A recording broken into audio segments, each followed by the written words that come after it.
ओम शांति। आज 23 फरवरी 2024। आज की ईश्वरीवाणी की मुख्य पंक्तियाँ हैं। मीठे बच्चे, अगर अपना चार्ट रखो तो पता लगे कि हम आगे बढ़ रहे हैं या पीछे हट रहे हैं। अपना चार्ट रखो तो पता लगे कि हम आगे बढ़ रहे हैं या पीछे हट रहे हैं। देह अभिमान पीछे हटाता है, देही अभिमानी स्थिति आगे बढ़ाती है। प्रश्न है, सतयुग के आदि में आने वाली आत्मा और देरी से आने वाली आत्मा में मुख्य अंतर क्या होगा? उत्तर है, आदि में आने वाली आत्माएं सुख की चाहना रखेंगी, क्योंकि सतयुग का आदि सनातन धर्म बहुत सुख देने वाला है। देरी से आने वाली आत्मा को सुख मांगना आएगा ही नहीं, वह शांति शांति मांगेंगे। बेहद के बाप से सुख और शांति का वर्षा हर आत्मा को प्राप्त होता है। आदि में आने वाली आत्माएं सुख की चाहना रखेंगी। क्यों रखेंगी? क्योंकि सतयुग का आदि सनातन धर्म बहुत सुख देने वाला है। देरी से आने वाली आत्मा को सुख मांगना आएगा ही नहीं, वह शांति शांति मांगेंगे। बेहद के बाप से सुख और शांति की वर्षा हर आत्मा को प्राप्त होता है। ओम शांति। भगवान वाच। जब भगवान वाच कहा जाता है तो बच्चों को श्री कृष्ण बुद्धि में नहीं आता, बुद्धि में शिव बाबा ही आता है। मूल बात है बाप का परिचय देना, क्योंकि बाप से ही वर्षा मिलता है। तुम ऐसे नहीं कहेंगे कि हम शिव बाबा के फॉलोअर्स हैं। नहीं, शिव बाबा के हम बच्चे हैं। हमेशा अपने को बच्चा समझो। और कोई पता नहीं कि वह बाप, टीचर, गुरु भी है। तुम बच्चों में भी बहुत हैं जो भूल जाते हैं। ये याद रहे तो भी अहो सौभाग्य। बाबा को भूल जाते हैं, फिर लौकिक देह के संबंध याद आ जाते हैं। वास्तव में तुम्हारी बुद्धि से और सब निकल जाना चाहिए। एक बाप की याद रहे। तुम कहते हो तमेव माता पिता तुम्हें हो। अगर दूसरा कोई याद आता है तो ऐसे नहीं कहेंगे कि सदगति में जा रहे हैं। देह अभिमान में है तो दुर्गति ही होती है। देही अभिमानी हो तो सदगति होती है। कभी नीचे कभी ऊपर चढ़ते उतरते रहते हैं। तभी कहा जाता है कि ब्राह्मणों की माला नहीं बन सकती, क्योंकि ब्राह्मणों की स्थिति ऊपर नीचे होती रहती है। कभी आगे बढ़ते तो कभी पीछे हटते। देह अभिमान में तो बहुत आते हैं। इसलिए बाबा हमेशा कहते हैं कि चार्ट रखो तो पता पड़े हम आगे बढ़ रहे हैं या पीछे हट रहे हैं। सारा मदार है याद पर, नीचे ऊपर होते ही रहते हैं। बच्चे चलते चलते थक जाते हैं, फिर रड़ियाँ मारते हैं। बाबा ये होता है, याद भूल जाती है। देह अभिमान में आने से ही पीछे हटते हैं। कुछ ना कुछ पाप करते हैं। याद पे सारा मदार है। याद से ही आयु बढ़ती है। इसलिए योग अक्षर नामी ग्रामी है। ज्ञान की तो बहुत सहज सब्जेक्ट है। बहुत हैं जिनको ज्ञान भी नहीं है तो योग भी नहीं है। इससे नुकसान बहुत होता है। बहुतों से मेहनत होती नहीं। पढ़ाई में नंबरवार तो होते ही हैं। पढ़ाई से समझा जाता है कि ये कहाँ तक और किसकी सर्विस करते हैं। सबको शिव बाबा का परिचय देना है। तुम जानते हो बेहद का वर्षा एक ही बेहद के बाप से मिलता है। मुख्य है माता पिता और तुम बच्चे। ये हुआ ईश्वरीय कुटुंब। और कोई की भी बुद्धि में ये नहीं होगा कि हम शिव बाबा की संतान हैं, उनसे ही वर्षा लेना है। एक बाप को ही याद करना है। वह भी निराकार शिव बाबा परिचय ही ऐसे देते हैं। वह तो बेहद का बाप है। उनको सर्वव्यापी कैसे कह सकते हैं? भला उनसे वर्षा कैसे मिले, पावन कैसे बनेंगे, बिगर उनके पावन बन ही नहीं सकते। बाप घड़ी घड़ी कहते हैं, मन बना भव मुझे याद करो। ये कोई भी जानते नहीं, श्री कृष्ण को भी वास्तव में सब नहीं जानते। वह मोर मुकुटधारी यहाँ कैसे आएंगे? ये है बहुत ऊंचा ज्ञान। ऊंचे ज्ञान में जरूर थोड़ी डिफ़िकल्टी भी होगी। सहज नाम भी है, बाप से वर्षा लेना तो सहज है ना। बच्चे डिफ़िकल्ट क्यों समझते हैं? क्योंकि बाप को याद नहीं कर सकते। बाबा ने बच्चों को दुर्गति और सद्गति का राज भी समझाया है। इस समय सब दुर्गति में जा रहे हैं। मनुष्य मत दुर्गति में ले जाती है, ये है ईश्वरीय मत। इसलिए बाबा कॉन्ट्रास्ट बनवाते हैं। हर एक मनुष्य अपने से पूछे कि हम नरकवासी हैं या स्वर्गवासी हैं। अब सतयुग है कहाँ, परंतु मनुष्य कुछ भी समझते नहीं। सतयुग को भी कल्पना समझते हैं। अनेक मत हैं, अनेक मत से दुर्गति होती है, एक मत से सद्गति होती है। ये तो बहुत अच्छा स्लोगन है। मनुष्य मनुष्य को दुर्गति में ले जाते हैं, एक ईश्वर सभी को सद्गति देते हैं। तो तुम शुभ बोलते हो ना, बाप की महिमा करते हो। वह सर्व का बाप है, सर्व की सद्गति करते हैं। बच्चों को बाप ने बहुत समझाया है। भल प्रभात फेरी निकालो, बोलो हेवनली गॉड फादर हमको ये पद प्राप्त करा रहे हैं। अब नर्क का अंत आने वाला है। समझाने में मेहनत तो करनी पड़ती है। एरोप्लेन से पर्चे गिरा सकते हो।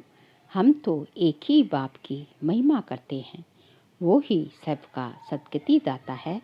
बाप कहते, बच्चे मैं तुमको सद्गति देता हूँ, फिर तुमको दुर्गति देने वाला कौन? कहा जाता है आधा कल्प है हेवन, फिर हेल। रावण राज्य माना ही आसुरी राज्य, नीचे ही गिरते आते हैं उल्टी रावण की मत से। पतित पावन एक ही बाप है। हम बाप से विश्व का मालिक बन रहे हैं। इस शरीर से भी मोह निकाल देना है। अगर हंस बुगले इकट्ठे होंगे तो मोह कैसे निकलेगा? हर एक की सर्कमस्टांसेस देखी जाती है। हिम्मत है अपना शरीर निर्वाह आप ही कर सकते हो, तो फिर ज़्यादा झंझट में क्यों फंसते हो? पेट बहुत नहीं खाता है, बस 2 रोटी खाओ और कोई फूलना नहीं। फिर भी अपने से प्रण कर लेना चाहिए कि बाप को ही याद करना है, जिससे सब विकर्म विनाश हो जाए। इसका मतलब ये नहीं कि धंधा नहीं करना है। धंधा नहीं करेंगे तो पैसे कहाँ से आएंगे? भीख तो नहीं मांगना है ना। ये तो घर है, शिव बाबा के भंडारे से खाते हैं। अगर सर्विस नहीं करते हैं तो मुफ्त में खाते हैं, तो गोया भीख पर चलना होता है। 21 जन्म फिर सर्विस करनी पड़ेगी। राजा से लेकर रंग तक सब यहाँ हैं। वहाँ भी हैं, परंतु वहाँ सदैव सुख है, यहाँ सदैव दुख है। पोजीशन तो होती है, पोजीशन तो होती है ना। बाप से पूरा योग रखना है, सर्विस करनी है। दिल से पूछना है कि हम यज्ञ की कितनी सेवा करते हैं। कहते हैं ईश्वर के पास सब हिसाब बना बनाया है। उसको साक्षी होकर देख सकते हैं कि श्रीमत पर हम में कितना चलते हैं। श्रीमत पर चलने से कितना ऊंच पद पाएंगे, ना चलने से कितना पद कम हो जाएगा। बाबा कहते हैं कि ये सब समझने की बातें हैं। तुम्हारे पास प्रदर्शनी में कोई भी धर्म वाला आता है, बोलो बेहद के बाप से बेहद की सुख शांति का वर्षा मिलता है। बेहद का बाप ही शांति दाता है, उनको ही कहते हैं शांति देवा। अब कोई जड़ चित्र थोड़ी ही शांति दे सकेगा। बाप कहते हैं तुम्हारा स्वधर्म है शांत, तुम शांति धाम में जाना चाहते हो। कहते हो शिव बाबा शांति दो, तो बाप क्यों नहीं देंगे? क्या बाप वर्षा नहीं देंगे? बच्चों को कहते हैं, शिव बाबा सुख दो, वह तो हेवन स्थापन करने वाला है, तो वह सुख क्यों नहीं देंगे? उनको याद ही नहीं करेंगे, उनसे मांगेंगे ही नहीं, तो वह देंगे भी क्या? शांति का सागर तो बाबा ही है ना। तुम सुख चाहते हो, बाप कहते हैं शांति के बाद फिर सुख में आना है। पहले शांति शांति धाम में और सुख धाम में, सुख और शांति दोनों। पहले जो आएंगे वह सुख में जाएंगे। देरी से आने वालों को सुख मांगना आएगा ही नहीं, वह मुक्ति ही मांगेंगे। पहले सब मुक्ति में जाएंगे, वहाँ तो दुख होगा ही नहीं। तुम जानते हो हम मुक्ति धाम में जाकर फिर जीवन मुक्ति में आते हैं, बाकी सब मुक्ति में चले जाते हैं। इसको कयामत का समय कहा जाता है। सबका हिसाब किताब चुकत होने वाला है। जानवरों का भी हिसाब किताब होता है ना। कोई राजाओं के पास रहते हैं, उन्हों की कितनी पालना होती है। रेस के घोड़ों की कितनी संभाल होती है, क्योंकि घोड़े तीखे होंगे तो कमाई अच्छी होगी, धनी जरूर प्यार करेंगे। ये भी ड्रामा में नोंद है, वहाँ ये होते ही नहीं। ये रेस आदि बाद में शुरू हुई। ये सारा बना बनाया खेल है। सृष्टि के आदि मध्य अंत को भी अब तुम जान गए हो। आदि में बहुत थोड़े मनुष्य होंगे। हम विश्व पर राज्य करते रहेंगे। हर एक समझ सकता है कि हम क्या बनेंगे, कि हम ये बन सकते हैं या नहीं। हम बहुतों का कल्याण करते हैं, इसमें मेहनत करनी पड़े। जबकि बाप मिला है, दुनिया वाले तो आपस में लड़ते झगड़ते रहते हैं। विनाश के लिए क्या क्या बनाते हैं, ऐसे ऐसे बॉम्ब्स बनाते जिससे आग लग जाए। बम्बोर को आग लगनी ही है। बम्बोर को आग कोई कम थोड़ी ही लगेगी, बुझाने वाला कोई रहेगा नहीं। ढेर बॉम्ब्स बनाते रहते हैं, उसमें गैस पॉइजन आदि भी डालते हैं, जो हवा चलने से ही सब खत्म हो जाएंगे। मौत तो सामने खड़ा है, इसलिए बाप कहते हैं वर्षा लेना हो तो ले लो, मेहनत करो, टू मच धंधे आदि में मत जाओ। कितना चिंतन रखना पड़ता है। बाबा ने इनको तो छुड़ा दिया, अब ये छिछी दुनिया है। तुम बच्चों को बाप को याद करना है, जो तुम्हारे विकर्म विनाश हो जाएं और बाप से वर्षा ले ले। बहुत प्यार से याद करना है। लक्ष्मी नारायण का चित्र देखते ही दिल खुश हो जाता है। ये हमारा एम ऑब्जेक्ट है। भल पूजा करते हैं थे, परंतु ये मालूम थोड़े ही था कि हम ये बन सकते हैं। बाबा जो है उनकी बात कर रहे हैं, ब्रह्मा बाबा की, कि पूजा वगैरह तो भक्ति मार्ग में भी उन्होंने जो है बहुत करी थी, लेकिन ये नहीं पता था कि मैं ही जाकर ये बनूंगा। कल पुजारी थे, आज पूज्य बन रहे हैं। बाबा आया तो पूजा छोड़ दी। बाप ने विनाश और स्थापना का साक्षात्कार कराया ना। हम विश्व के मालिक बनते हैं, वह तो सब खत्म होना है, फिर हम क्यों ना बाप को याद करें। अंदर में एक की ही महिमा गाते रहते हैं। बाबा आप कितने मीठे हो। तुम जानते हो हम सब आत्माओं का बाप एक ही है, उनसे ही वर्षा मिलता है। हम भक्ति मार्ग में उनको याद करते थे। वह परम धाम में रहने वाला है, इसलिए तो उनका चित्र भी है।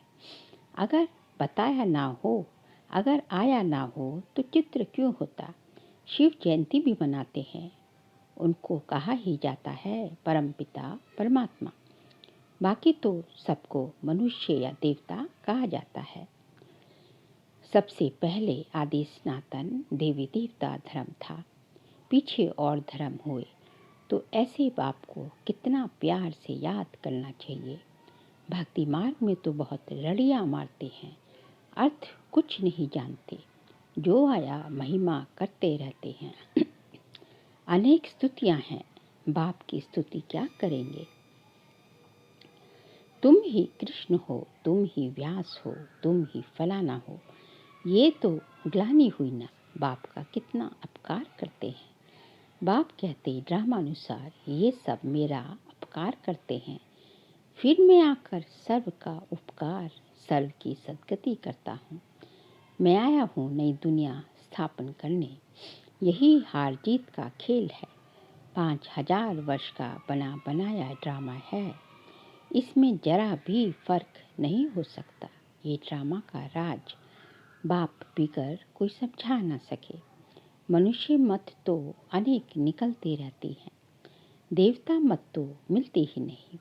बाकी है मनुष्य मत, हर एक अपना अकल निकालते रहते हैं। अब तुमको और कोई को भी याद नहीं करना है, आत्मा सिर्फ अपने बाप को ही याद करती है। मेहनत करनी है, जैसे भक्त भी मेहनत करते हैं ना, बहुत श्रद्धा से भक्ति करते हैं। जैसे वह भक्ति है तुम्हारी, फिर है ज्ञान की मेहनत। भक्ति में कम मेहनत करते हैं, भक्ति में कम मेहनत करते हैं क्या। गुरु लोग कहते रोज 100 माला फेरो, फिर कोठरी में बैठ जाते हैं। माला फेरते फेरते घंटा लग जाता, बहुत करके राम राम की धुन लगाते हैं। यहाँ तो तुमको बाप की याद में रहना है, बहुत प्यार से याद करना है। कितना मीठा कितना प्यारा शिव भोला भंडारी। सिर्फ कहते हैं मुझे याद करो और देवी गुण धारण करो। खुद करेंगे तब दूसरों को भी रास्ता बताएंगे।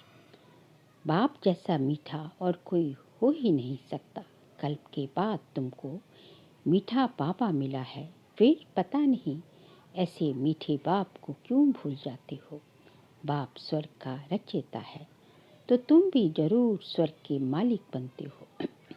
परंतु कट उतारने के लिए बाप को याद करो। ना याद करने की ऐसी कौन सी मुसीबत आती है। कारण माताओं, क्या बाप को याद करना डिफ़िकल्ट है? बाबा माताओं से पूछ रहे हैं। अच्छा, मीठे मीठे लकी सितारों प्रति माता पिता बाप दादा का याद प्यार और गुड मॉर्निंग। रूहानी बाप की रूहानी बच्चों को नमस्ते। हम रूहानी बच्चों की रूहानी बाप दादा को नमस्ते नमस्ते नमस्ते। सार के लिए पॉइंट्स हैं। शरीर निर्वाह अर्थ कर्म जरूर करो, लेकिन टू मच झंझटों में नहीं फंसना है। ऐसा चिंतन धंधे आदि का ना हो जो बाप की याद ही भूल जाए। अनेक मनुष्य मतों को छोड़ एक बाप की मत पर चलना है। एक बाप की महिमा गानी है, एक बाप को ही प्यार करना है, बाकी सबसे मुंह निकाल देना है।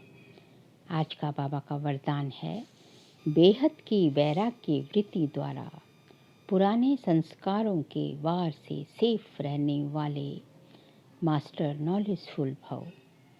बेहद की वैराग्य वृत्ति द्वारा पुराने संस्कारों के वार से सेफ रहने वाले मास्टर नॉलेजफुल भव। पुराने संस्कारों के कारण सेवा में व संबंध संपर्क में विघ्न पड़ते हैं। संस्कार ही भिन्न भिन्न रूप से अपनी तरफ आकर्षित करते हैं। जहाँ किसी भी तरफ आकर्षण है, वहाँ वैराग्य हो नहीं सकता। संस्कारों का छिपा हुआ अंश भी है तो समय प्रमाण वंश का रूप ले लेता है, परवश कर देता है। इसलिए नॉलेजफुल बन बेहद की वैराग्य वृत्ति द्वारा पुराने संस्कारों संबंधों पदार्थों के वार से मुक्त बनो तो सेफ रहेंगे। स्लोगन है, माया से निर्भय बनो और आपसी संबंधों में निर्माण बनो। माया से निर्भय बनो और आपसी संबंधों में निर्माण बनो। बाबा कहते हैं माया से हमें डरना नहीं है, निर्भयता। जैसे जैसे हम अपनी संपन्नता की संपूर्णता की स्थिति के पास पहुँचते जाएंगे तो ये निर्भयता का गुण जो है बहुत ज़्यादा बढ़ता जाएगा। बाबा कहते हैं माया से निर्भय बनना है और आपसी संबंधों में निर्माण बनना है। एकदम जो है मान शान से परे निर्मल चित्त होके जो है आपस में मधुरता से प्यार से रहना है। अच्छा, ओम शांति।